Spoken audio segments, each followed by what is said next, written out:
at lovedreamingpete.com. Well, one thing I will say that is questionable to me is, why did Justin want to make this movie anyway? What did he love about it so much? Because, yes, when you read the reviews, there are some people who love it, but there are so many one-star reviews that talk about how ridiculous it is and how it seems as if the person who's writing the book, Colleen Hoover, is an abuser apologist or somebody who's never really experienced it. Even when I heard her interview where she was talking about what she supposedly went through, she claimed that when she was 2 years old, she remembers her father throwing a television at her mother, and that her mother had to escape to save their lives. But then turns around and says that even up to when she made this movie, her mother was like, "Oh, I was never sure if leaving was the right thing to do." What? You were with somebody who was so abusive that your life was at risk and your children, and you left, and you don't know if it's the right thing to do. Like, I don't know, it just seems not believable to me. Like, and I get it. I get it that people struggle and people experience narcissistic abuse, and then you suffer from extreme, lack of self-esteem, and the fact that you have a extreme lack of self-esteem could have been an issue before you even got in that relationship in the first place, which could have been while you were there. Although sometimes highly successful, confident people do end up in relationships.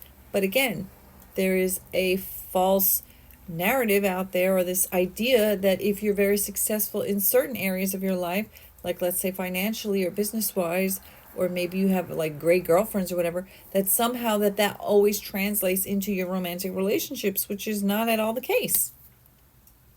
People can be wildly successful in many aspects of their lives and be utterly emotionally unavailable to be healthy in any way, and are completely trapped in unhealthy situations, and has nothing to do, what the fuck is that happening up there, has nothing to do with the fact that they're successful in other areas of their lives.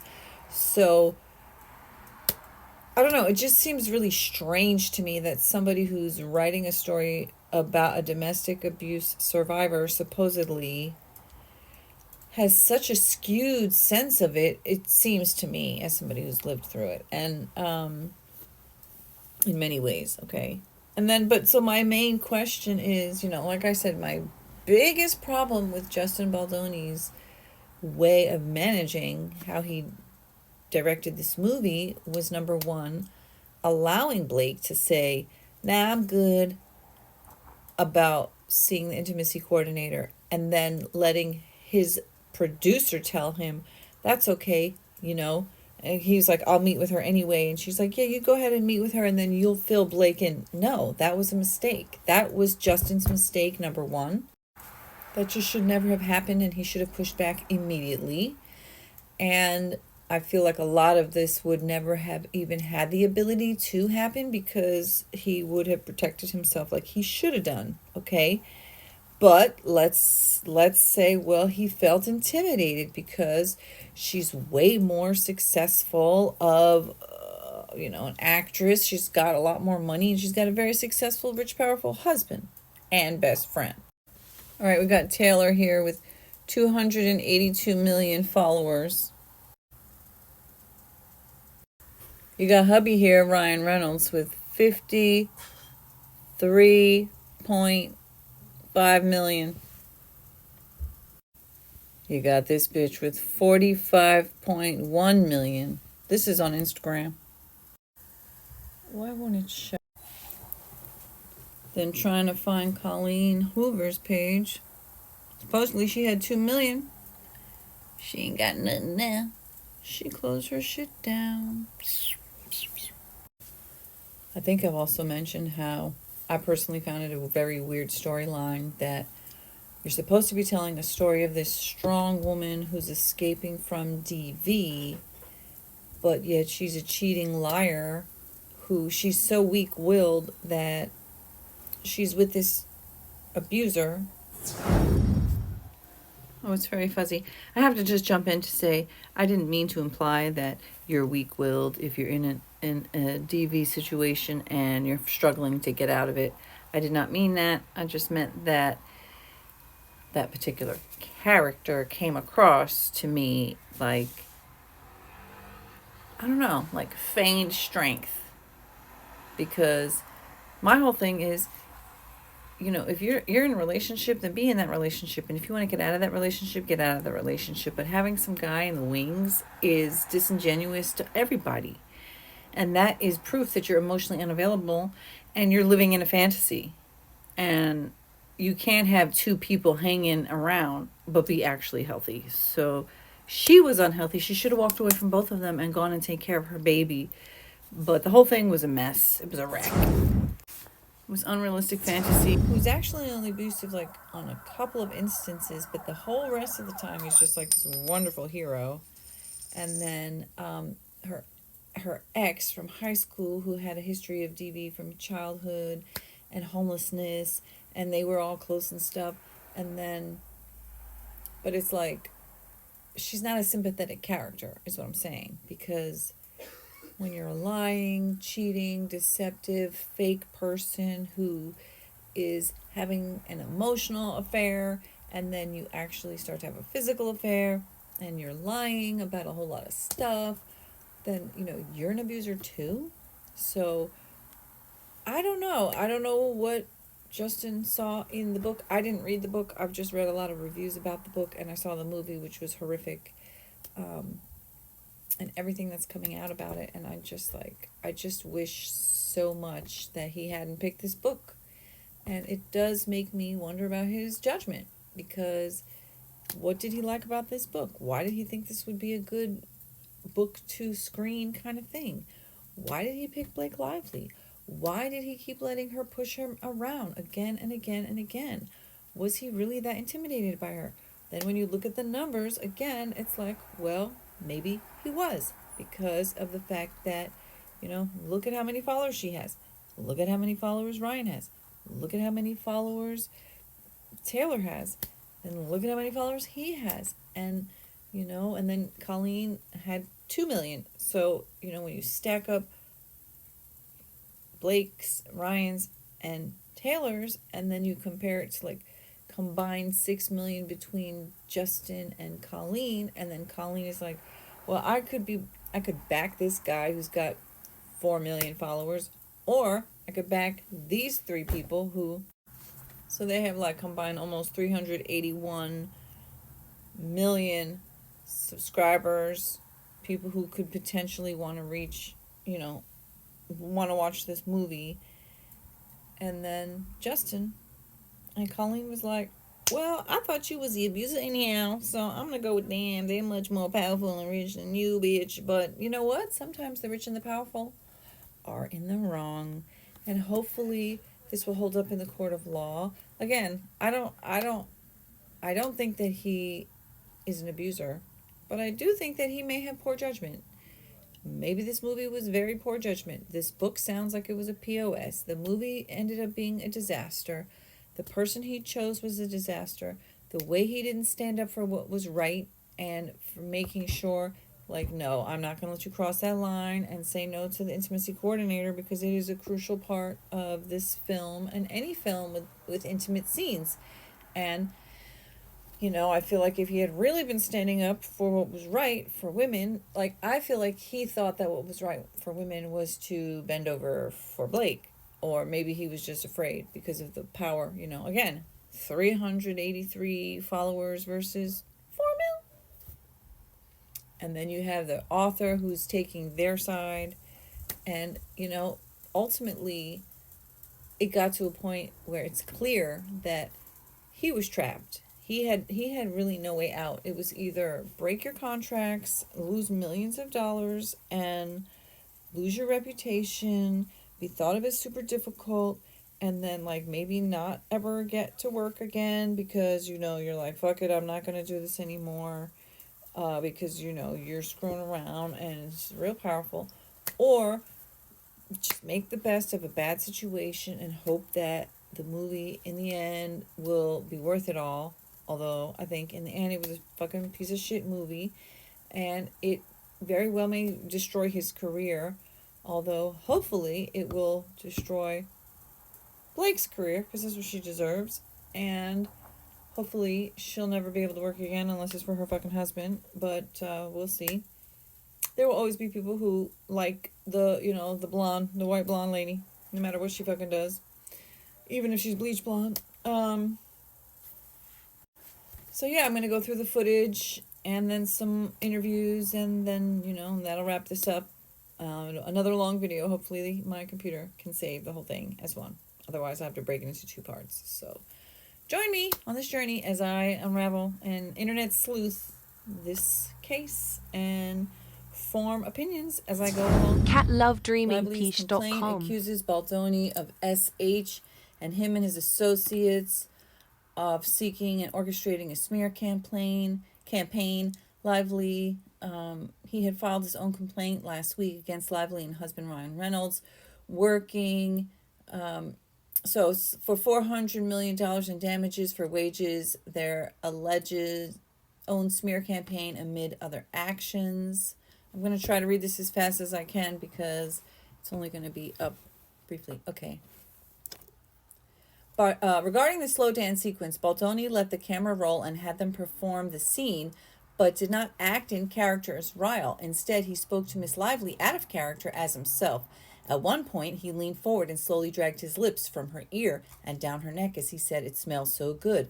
None of this was remotely done in character or based on any dialogue in the script, and nothing needed to be said because, again, there was no sound. Mr. Baldoni was caressing Mr. Lively. It literally says Mr. Lively with his mouth in a way that had nothing to do with their roles. Her legal team alleges in the lawsuit. When Miss Lively later objected to this behavior, Mr. Baldoni's response was, "I'm not even attracted to you." That's a fucking lie. The nearly 10-minute video features 3 takes from the dance scene, a title card accompanying May 2023 footage. Okay, that is absurd. She was the one who wouldn't stop breaking character. She was the one who kept talking to him nonstop, literally kept saying that she wanted to keep talking, even though he was the director trying to get her to shut the fuck up so they could do this romantic scene. There was mics, so we did hear what they were saying. Everything he was doing was completely on script. It was a scene that was supposed to be a montage of them falling in love. This whole, she's trying to make it seem like what we saw was like a work scene and he's literally coming on to her for no reason whatsoever. Or it's like they're filming a scene that has nothing to do with falling in love and slow dancing and, the almost kissing and all the things, the touching of her neck. And we literally heard that he said, "Am I getting beard on you?" And then she said, "Well, I'm probably getting spray tan on you." And then he said, "It smells good." And then she said, "Well, it's really my body makeup." So she's talking about her body makeup. Like, girl, what? You don't have to mention that. That's more creepy than anything. The sun is coming in from over here. However, that is arguably up for interpretation. When Baldoni repeatedly tries to kiss her, Lively does indeed pull back, even if slightly, or turns her head away. Like this, she also says multiple times that talking would be a more effective way of imparting the nature of their budding romance. Bitch, she was not the fucking director. She was trying to be the director. So instead of her taking his direction and doing what the director was saying, she was nonstop talking, breaking character, and acting as if she was the director and talking about her personal life as well. Lively's attorney wrote in a statement to The Hollywood Reporter that, quote, "Every frame of the released footage corroborates the actress's claims," adding that the videos are manufactured media stunts. The actress producer is represented by Mannett, Phelps, and Phillips, and Wilkie, Farr, and Gallagher. Continuing, they say, quote, Justin Baldoni and his lawyer may hope that this latest stunt will get ahead of the damaging evidence against him, but the video itself is damning. Every frame of the released footage corroborates to the letter that what Miss Lively described in paragraph 48 of her complaint.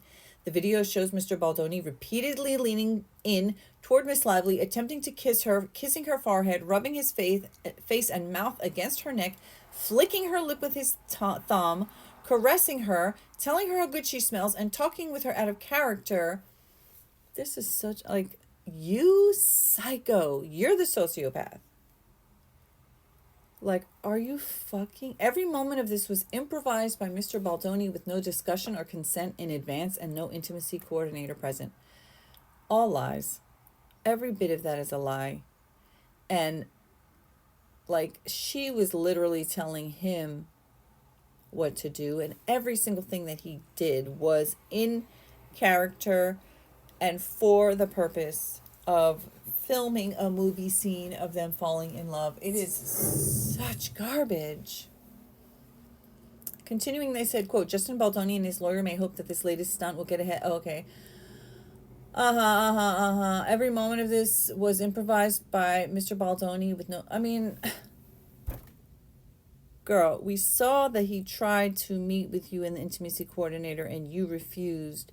Okay, quote, the video, it says that he was the one in a position of power. Not only was he her co-star, but the film's director and the head of Wayfarer and hence her boss. Okay, but she was the one in the position of power because even though he was the director, she was literally stepping in to direct.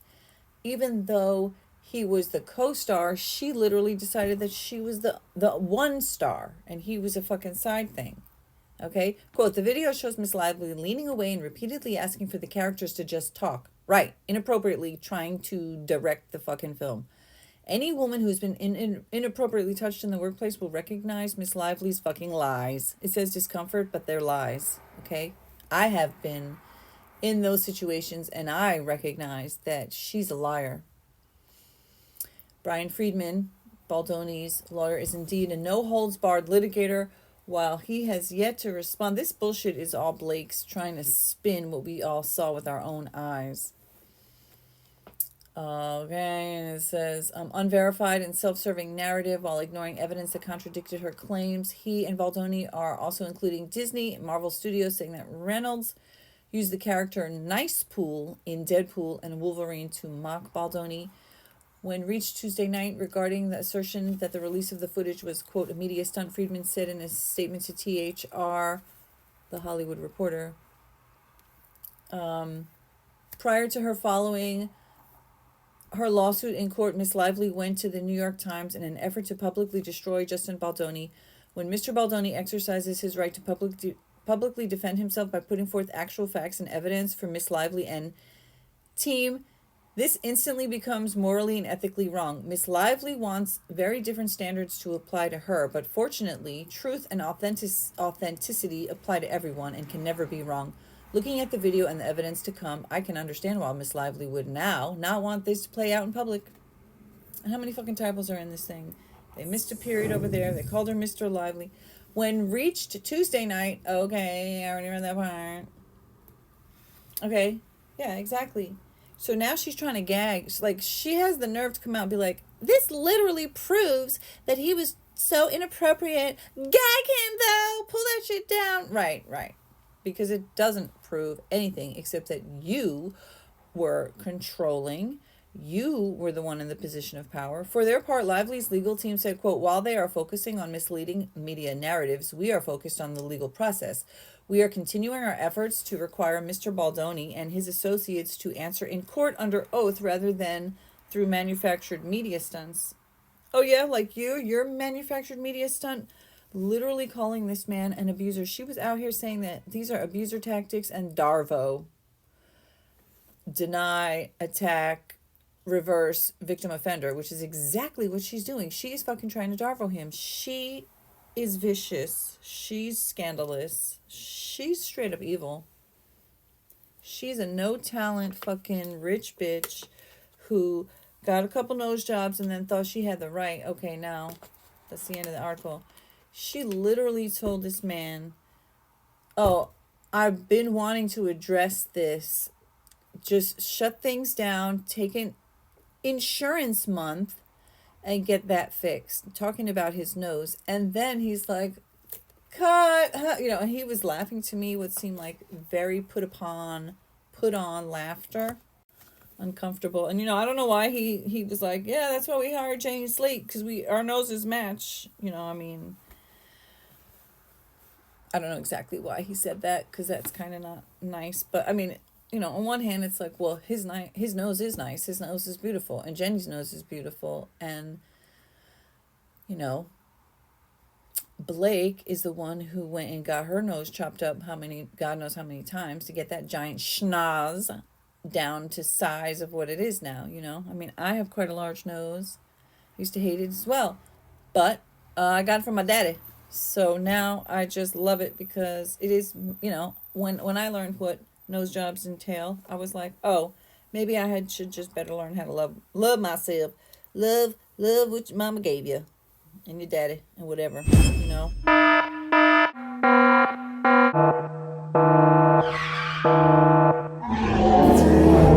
catlovedreamingpeach.com. It's 2 a.m. 2:06 a.m.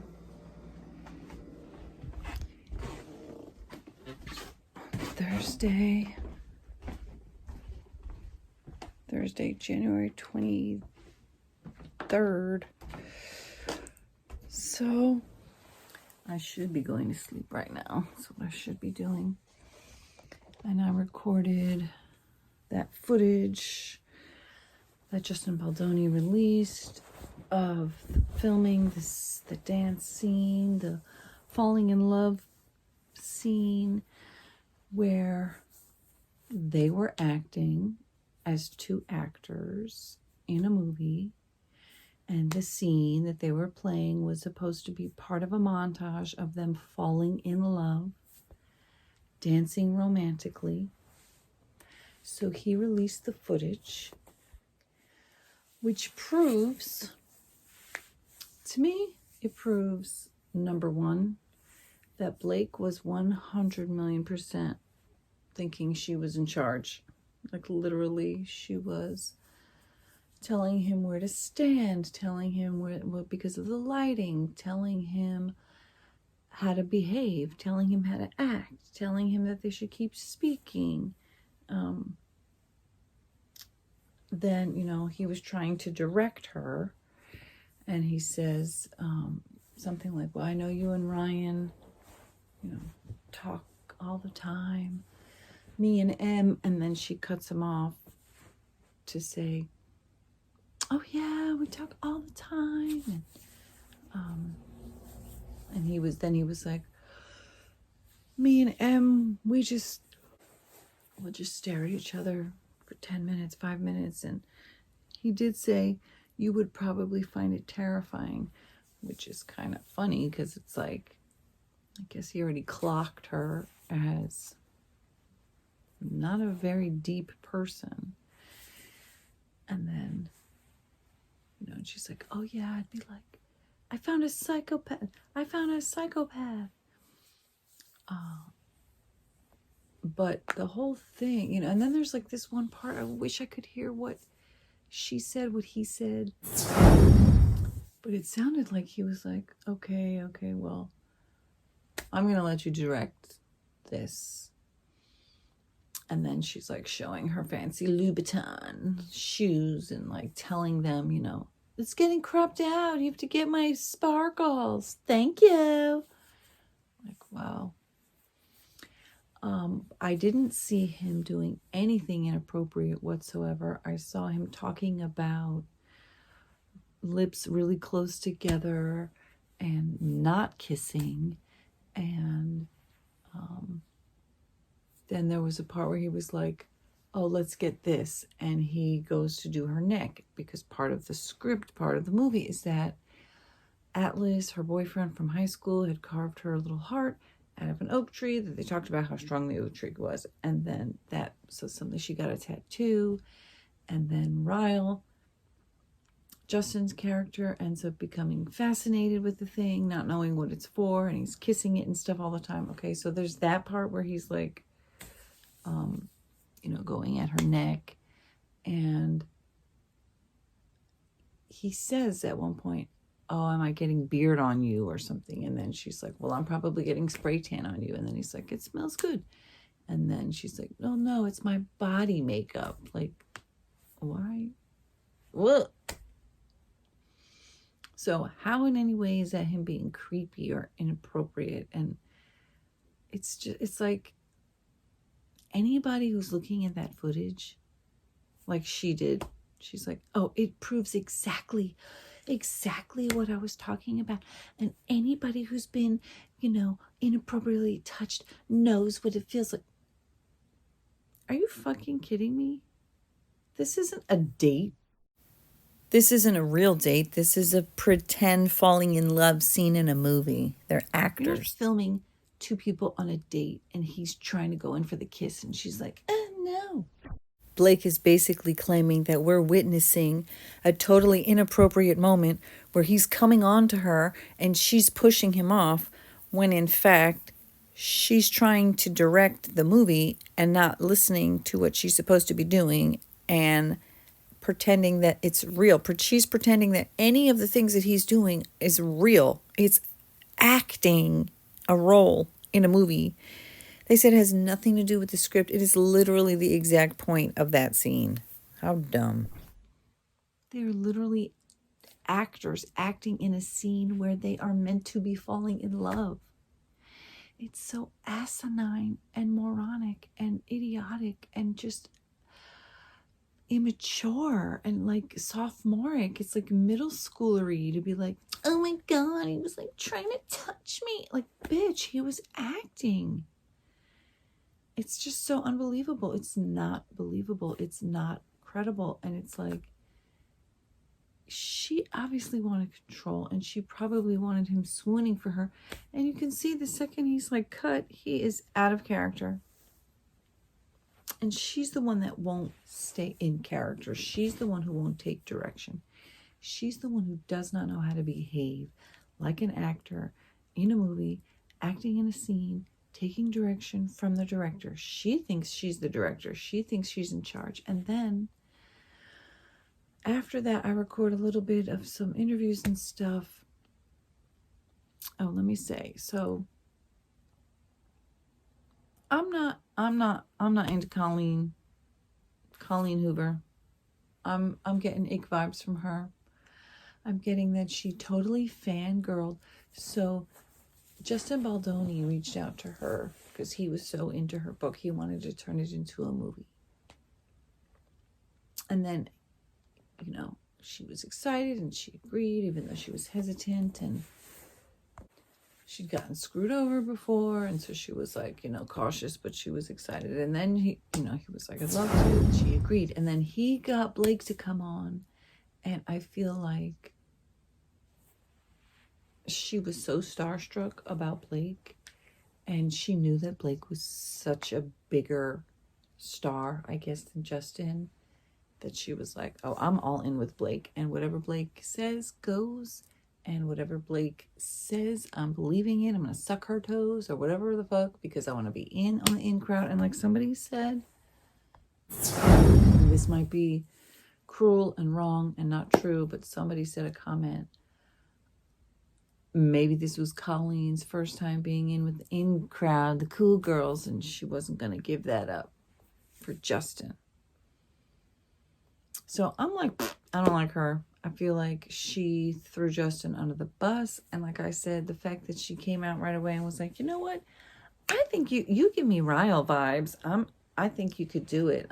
I don't like that because, yeah, he's supposed to be super handsome and intelligent and all this stuff. But ultimately, pegging somebody as the abuser character is just kind of fucked up. I get it. Somebody has to audition for it, but wouldn't that be better if somebody was like, I want to do this character, instead of you being like, I think you're going to do that? Like, I don't know. I just don't like that. He could have easily been Atlas's character. And honestly, I think that would have been more appropriate because of, who he is as a person, it would have been more appropriate. And I'm surprised he didn't say, you know what, I'd kind of rather not be the abuser, to be honest. I've worked so hard my whole career, making an amazing name for myself and a good reputation. I don't want to destroy my character by playing this terrible person who it's going to, like, I don't know. I find it really hard for people to play bad guys and then for it to not kind of spill over into people's opinions of them. Maybe that's just my subjective, I know that sometimes people can do both, and you know that they're just an actor. I'm just saying that there are a lot of people out there who they will see him play that as a character and they will not be able to separate fact from fiction or acting from reality. And they believe Blake Lively. And I don't believe that Blake Lively thought that he was harassing her in any way. I think that she was pissed that he wasn't willing to bend over completely backwards and just fucking be a doormat in every way. I mean, he literally was so nice, too nice, overly nice. And apparently that's why Ryan called him Nice Pool when he made a fucking parody of him. So, I don't know. I just think that... Oh, and then Colleen took her Instagram down because apparently her own fans were mad that she was siding with Blake, because even her own fans were able to discern that the lying abuser here is Blake and not Justin. So I will play the clip of the stuff that I recorded and see if I have anything to comment. I do have a little bit of audio that I already made comments on. Oh, and I say this in the audio, but I'll just say that I didn't want to get copyright strike for the music because they were dancing to some John Legend song. It sounded like John Legend and Beyonce, but I don't know. So all the parts where they're speaking, I kept it so we could try to hear what they're saying. And then there's some places where the assistant director is calling out, and I muted that because that way it was allowed me to mute larger chunks of the music. Because, if you have like more than 11 seconds or whatever, it pegs it. It's like tag. So there was a section where the part where he says, okay, I'll let you direct this or something like that. Like, it's so hard to hear because she's saying something and then he's saying something. And I could hear something where he's like, oh, I'm going to let you direct this. Something like that. But I had to mute it. So there's one part where you hear it, but then I replay it, but it's on mute because it got a copyright strike. So yes, there's that. And then, so that's why there'll be moments of it's mute. And then, the part that some of the moments where the assistant director is saying something, I didn't bother to make sure that we could hear that because, like I said, it was competing with the music. So anyway, now you can watch it and see for yourself if you think he's harassing her here, or if you think what I think, which is he's not harassing her at all. If anything, she's harassing him.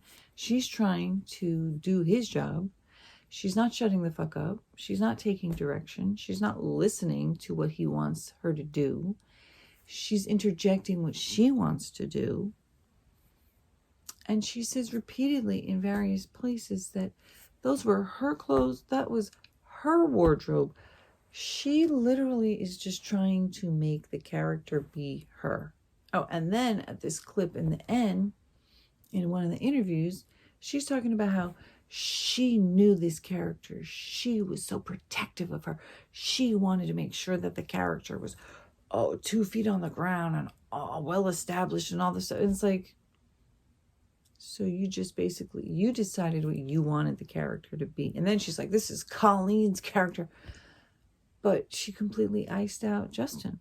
So she decided what she wanted it to be. And that's why she was changing script every day, changing wardrobe, deciding what she was, how she was going to act, what she was going to say, having her husband swoop in and write stuff that he wasn't even supposed to be writing, fighting back and claiming that it was her who wrote it, even though it was Ryan who wrote it, having Taylor Swift and Ryan fight for her, even though it was really fighting for Ryan.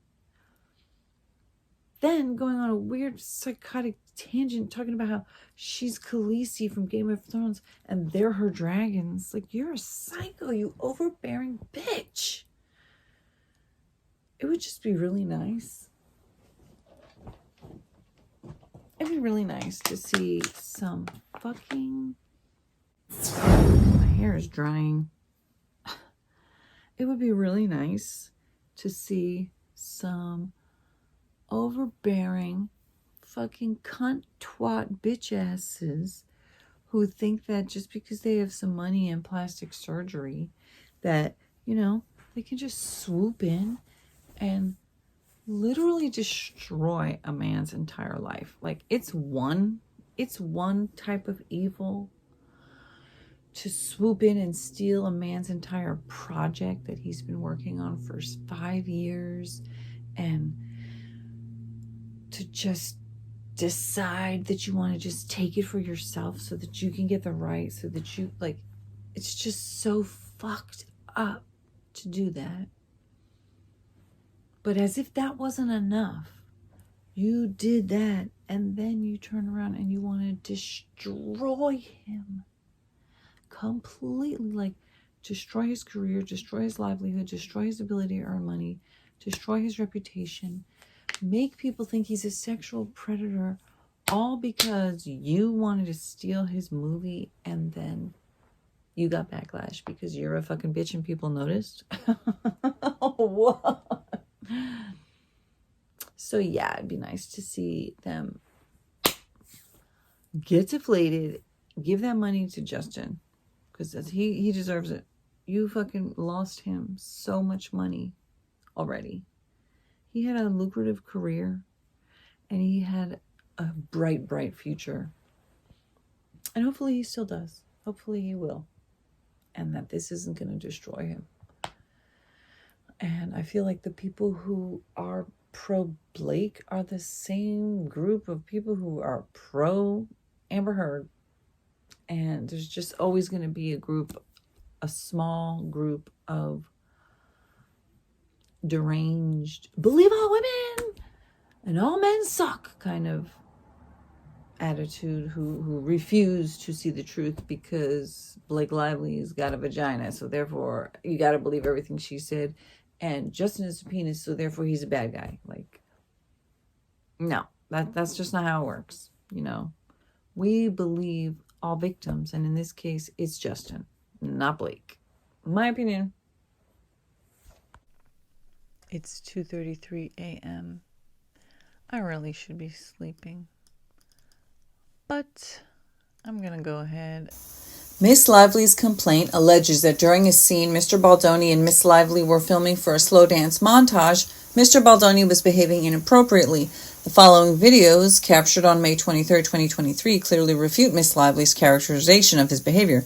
The scene in question was designed to show the two characters falling in love and longing to be close to one another. Both actors are clearly behaving well within the scope of the scene and with mutual respect and professionalism. These are all 3 takes of the filmed sequence. Exterior bar night, and Ryle slow dance in the bar, patrons around them drinking and watching sports completely in their own world. Too close to the subject. Victor 40, take It's never meant to be party. And I felt it there. Yeah. So trying to avoid getting copyright strikes because of the music, so I muted it everywhere I could when they didn't have any dialogue. Can you give us a couple cues of like they score? Just so everyone else around us is having a moment. But is it as rambunctious as it was earlier on? No, it's never going to be because we're in slow-mo. But just they're watching, people are watching games. We see some, just some hands and things like that. Yeah, thank you. Ready, and Everybody good? And playback. What's that? Blake decides she's directing Justin, lighting, faces, dialogue, wardrobe, camera. I also mute a few times when the assistant director is calling out because I don't want to get a copyright strike on the music. I think we have to back up. We're not on the music. I think the light is behind you. It's actually a little better when it's behind you. Oh, okay. So here homegirl is trying to tell him where to stand, why, because of the lighting, and he is gently correcting her, letting her know, actually, no, it's better.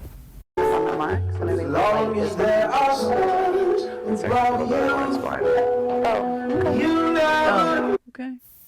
I think she's annoyed that he's correcting her instead of being like, oh my God, you're so right. She sounds like, oh, okay. She doesn't sound pleased that he's not taking her direction. I think we have to back up. We're not on our marks, and I think the light is behind you a little bit. And then he says, it's actually a little better when it's behind me. Letting it play again. Funny, I saw an interview where he said Blake Lively could have chemistry with a rock. And then he was like, no, I'm saying she's so good. She's so good. I was just there.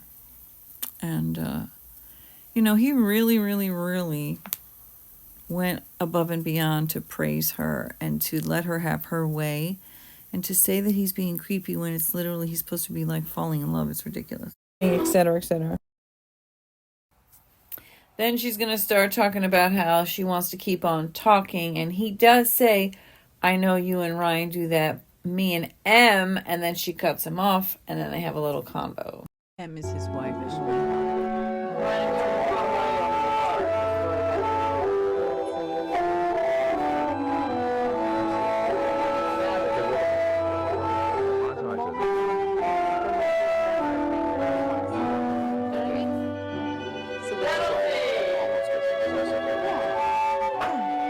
like almost kissing is good.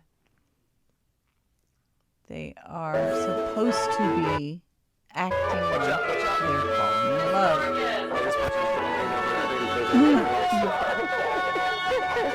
You can So to me it seems like he is in character, acting, trying to pretend to be in love with her, and she keeps talking as herself, and then she says, see, he is going in for the neck because he's acting. So she keeps speaking as Blake, as herself, speaking to him as if he's Justin, and then he's responding to her. Again, where you were. And then she's saying that he's harassing her. So here, let's see this. He's going to look. Let's see this. I believe refers to the little heart tattoo the character Lily has on her collarbone, which is based off of the little sculpture Atlas made her out of the oak tree. And then Ryle gets obsessed with it, not knowing what it's about. They do seem like two actors in character playing the part that they're meant to play at this moment. They're supposed to be falling in love. Can we do a score? Couple scores? He breaks character, being the director. My assessment is that Blake thought that she had every right to swoop in and do whatever she wanted. She had no respect for Justin. And he's not actually falling in love or hitting on her. He's acting.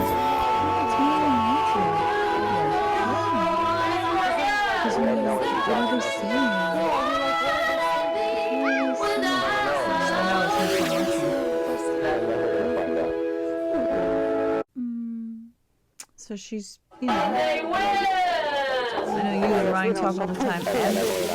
Emily and I have we have these moments staring. You're just staring, pretend, literally for. It's like.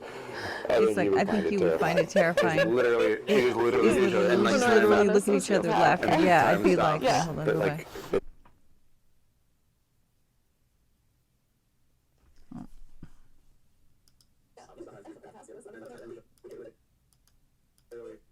What's annoying is that, when I touch it, it makes the little play control cover the caption. Justin says, we just literally look at each other. She's laughing. Yeah, I'd be like, oh no, I found a sociopath.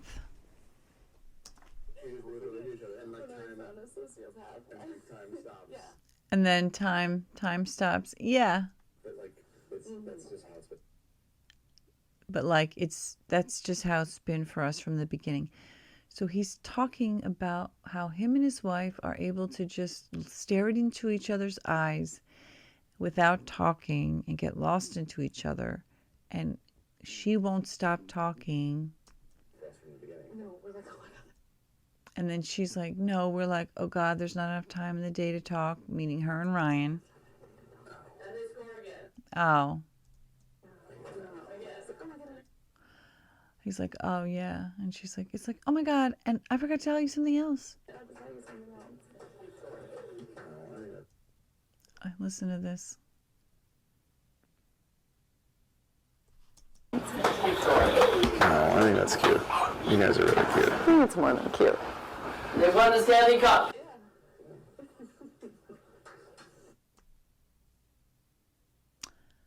Oh, I think it's cute. No, we're like, oh my God, there's not enough time. And they score again. No. Again. It's like, oh my God, I forgot to tell you something Like, else. Oh, I think that's cute. You guys are really cute. I think it's more than cute. Wait. They won the Stanley I Cup. hate No. Again. It's like, oh my God, I forgot to tell you something else. Oh, I think that's cute. You guys are really cute. I think it's more than cute. They won the Stanley Cup. I think it's amazing. Yeah. I think it's amazing. Like what? I think it's really cute. What do you mean? Okay, whatever. And then She let's gets just so do much one almost validation. super close. Yeah. Can you guys frame up on the So Sebastian on he's you? Back as the director. We'll just do like our lips are right next to each other. So right.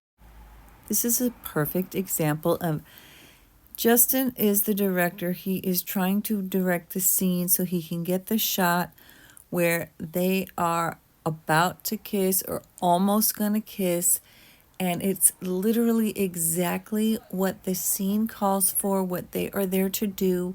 And then her lawyers, through her, claim he's being all sexual and has nothing to do. He's improvising and has nothing to do with what they're supposed to be doing.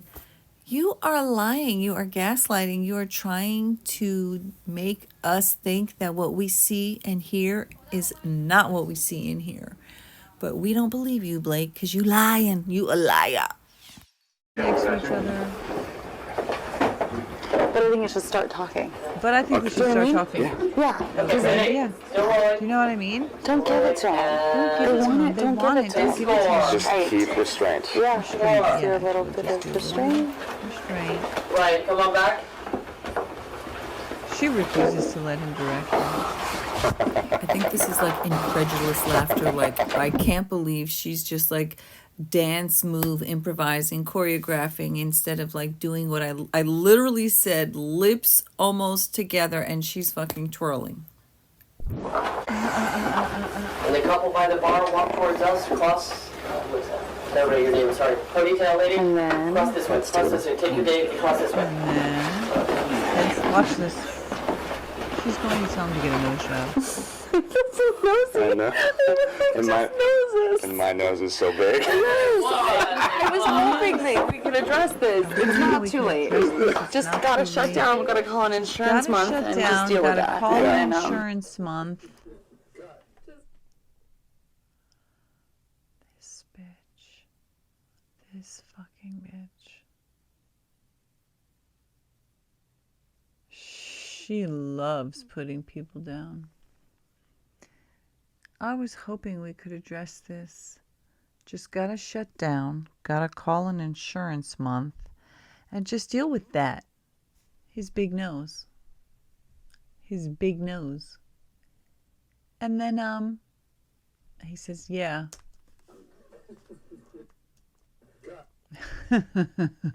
She says, cut. Just kidding. And then he throws Jenny Slate under the bus. That's true. That's why we hired Jenny Slate too. Right? That's why we... Jenny Slate's nose is fine. Justin's nose is fine. They're both beautiful.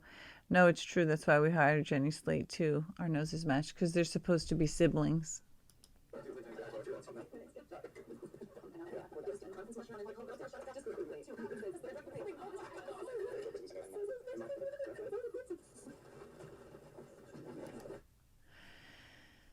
So this bitch said that he fat shamed her because he asked the trainer about her weight so he could train to lift her, and then she had that scene taken out of the movie completely, and then lied in her complaint saying that there was no scene, which Justin said, yeah, there was that scene. The only reason there wasn't the scene is because you fucking took it out, bitch, because you decided I fat shamed you and I didn't. So she can do all that. She can accuse him of fat shaming her right after she had a baby, despite the fact that he was repeatedly saying, don't worry about it, you're gonna look amazing, you know. And then she's like, I have to worry about it. Don't be telling me not to worry about it. It's my fucking job. Like, okay, bitch. And then, I think that's cute. You guys are really cute. I think it's more than cute.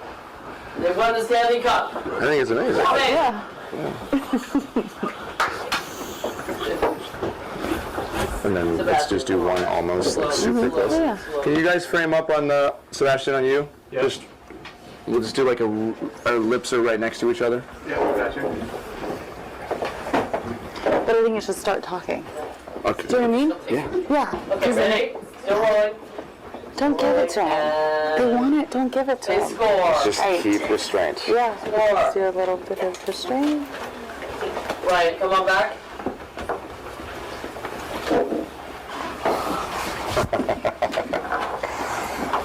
And the couple by the bar walk towards us, cross. What is that? Never your name, sorry. Ponytail lady. And then Cross this way. Cross this way. Take your day and cross this way.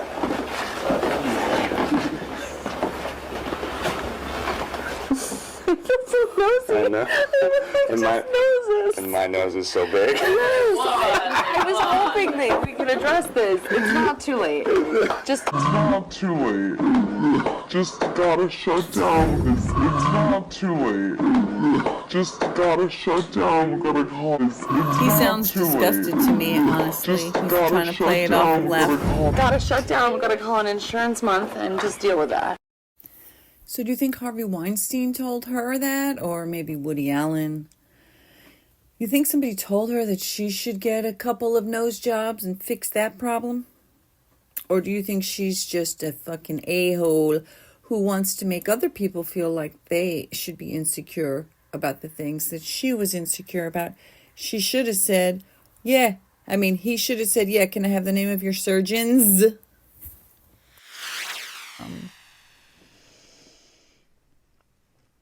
And then she can, in a scene where they're supposed to be being intimate and they're supposed to be falling in love, she finally shut the fuck up for 1 second, only to turn around and insult his nose. Tell him, oh, I've been hoping we could address this. Let's just shut down for a month, take an insurance month, and get that taken care of. Just joking. Like when she said that her coworker, her co-star, was in a cage, came from a cage, and she was born in jail. Just joking. Fucking twat.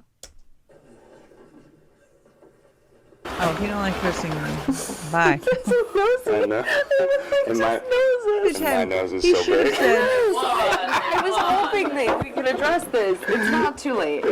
Just gotta shut down. We're gonna call an insurance month and just deal with that. Yeah. And then God. Because you know you have at least two. No, At it's true. That's least why we two. are. And he's late too. Our nose is big. so if you're like, oh, we missed some stuff. Yeah. They know each other better than that. She's not marrying someone she doesn't know with lots of red flags. Do you know what I mean? You're like, oh, okay, there's stuff that we don't know. All of it. Yeah. It feels... And again, like, why is she setting the scene? Why is she deciding what it's all going to be when he's Let's the one? start That's on his action. job. Let's just do everyone celebrate it. There's a game going on. On action. Yeah. Okay. People passing. On action, it'll just be celebration. They just scored.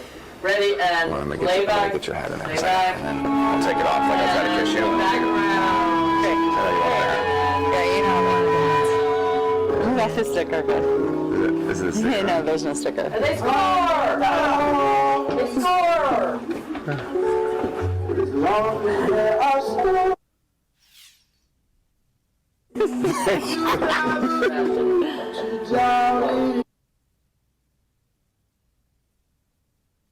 Like the idea that they're like, she's pulling away. It's obvious she's pulling away, and he keeps nuzzling her. The fact that she's trying to claim that he's nuzzling her, and she's so uncomfortable, and she's trying to pull away, and he can't take a hint. Like, are you a third grader? You are a grown-ass woman. You are hired to play a role in a movie where you are supposed to fall in love with this character. And he is the director, and he is the actor, and you are supposed to be filming a scene at his direction, following the script, that you are supposed to be falling in love with this man. And the whole time, she won't shut the fuck up. She won't stay in character. She won't stop being Blake. She doesn't know how to be in character because she doesn't know how to act. She just knows how to be Blake. And everything she is in, she's just been Blake. And she thinks it's a costume party that she gets to just bring her own weird fucking... Or she just charges it to Justin, lets him pay for it. Wardrobe. Some of her stuff was pretty... I do love flowers. I'm obsessed with flowers. But some of that shit just looked like literally like she was in a circus. Like an actual circus clown. And it's stupid. It's fugly. It's frumpy. It's just like, what the fuck, lady? And why do you think that you could... And then, like, I'll finish this later. People were complaining about her wardrobe. People were complaining about how she styled the younger Lily, the Isabella Ferrer.